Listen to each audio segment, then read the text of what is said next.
নমস্কার সকলকে। শীতকাল মানেই পিঠে পুলি। চলুন আজকে আপনাদের সাথে একটা পিঠের রেসিপি শেয়ার করি। নারকেলটাকে প্রথমে কুড়িয়ে নিয়ে আমরা সেটাকে গুড় দিয়ে ভালো করে পাকিয়ে নেব। অন্যদিকে জল গরম করতে বসিয়ে চাল গুঁড়িটাকে জল নুন দিয়ে ভালো করে মেখে নেব। যেমনভাবে ময়দা আটা মাখা হয় ঠিক তেমনভাবে ধীরে ধীরে এটাকে নরম করে মেখে নেওয়া হবে।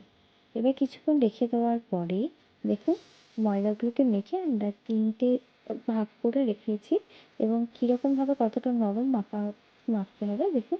এইভাবে ঠিক মেখে নেওয়ার পরে ময়দার ছোটো ছোটো লেচি কেটে এটাকে গোল করে তার মধ্যে পুর ভরে আমরা পিঠেটাকে বানিয়ে নেব। এটাকে আমরা কুলি পিঠে বলি আমাদের এখানে।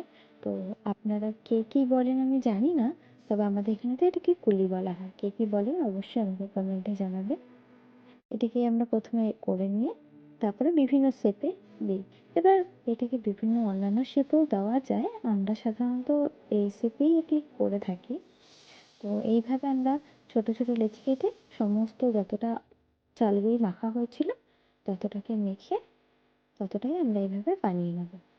এবার সম্পূর্ণটা যখন বানানো হয়ে যাবে সেটাকে আমরা পরপর একটা যে ভাপ দেওয়ার মতো একটি ফুটো ফুটো যে বাটি বা ফুটো ফুটো থালা হয় তার মধ্যে পরপর করে সাজিয়ে নেব এবং সেখানে পরপর সাজিয়ে নেওয়ার পর অন্যদিকে জল গরম হতে বসিয়ে দেবো একটি গামলায়।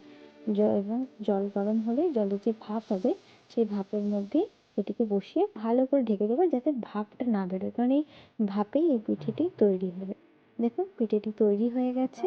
তৈরি